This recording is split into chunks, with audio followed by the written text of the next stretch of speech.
Good day, M4969. Please introduce yourself. My name is Lani Amistad. I am 45 years old. I am from Paracelis Mountain Province. I am happily married with two children, ages 8 years old and 5 years old.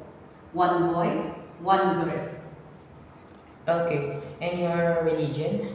I am a Christian, sir. Okay, and your educational attainment? I finished my computer technology 2 years, sir. Okay, I saw the job experience being a helper in Kuwait. Yes. As a helper, Yes, sir. what are your main duties? I do cooking, cleaning, taking care of children, washing clothes, washing dishes, and all the household chores, sir. Okay, and you have another experience but here in the Philippines. Yes, As a sir. helper, what are your main duties here in the Philippines? Cleaning, cooking, taking care of children, washing car, washing dishes, and all the household chores, sir. Okay, household chores. Okay, I saw the job experience taking care of 1-year-old baby on your first employer in Kuwait, right? Yes, sir. How do you prepare a meal for this newborn baby? First of all, I wash the bottle, Okay, and then I wash my hands. okay, I sterilize the bottle okay. and see to it that I put the exact milk for the baby. Thank you. Okay, after you put a right amount of milk and water, what will you do next? I will shake it good, sir, and then I will give to the baby. Okay, if the baby is crying, what will you do?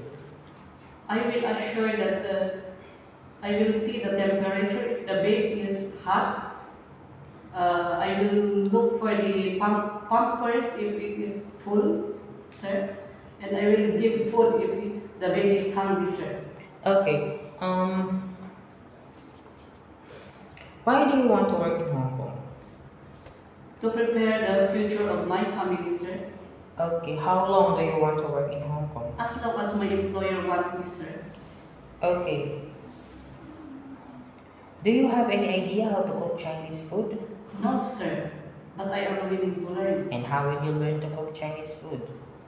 I will buy recipe books, sir, and watch for the YouTube, sir. Okay, if the employer prepared some food that you are not familiar of, it is okay to you to eat the food that they prepared for you. Yes, sir. It is okay to you to share room with kids. Yes, sir. It is okay to you to share jobs or other helper. Yes, sir. It is okay to you to work on Sunday or in holiday setup by your employer. Yes, sir. I saw that you have a long hair. It's okay to you to cut it too short. Yes, sir. It is okay to you to learn Cantonese if one of the member of your employer's family don't know how to speak English. Yes, sir. It is okay to you to take care of elderly. Yes, sir. Okay, last question. What will be your message for your future employer?